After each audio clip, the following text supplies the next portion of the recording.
Hi everyone, we are the group number 4 and we're going to talk about the aerobic exercise.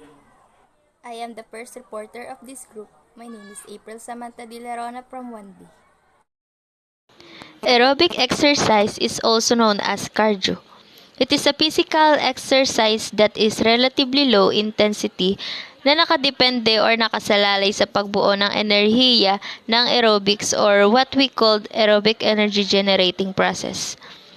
Aerobic is a literally means living in air and it refers to the use of energy upang sapat na matugunan ang energy that our body needs while exercising nang sa ganon ay maaari natin siyang magawa for extended periods of time or mas matagal.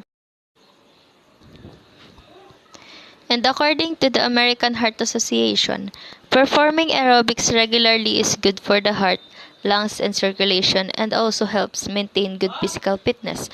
Then, doon sabi sa American Heart Association na yung aerobics is good for the heart siya and lungs at saka sa pag-circulate ng mga blood.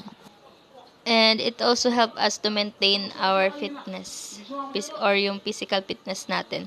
Aerobics is the combination of dance steps and also done with music.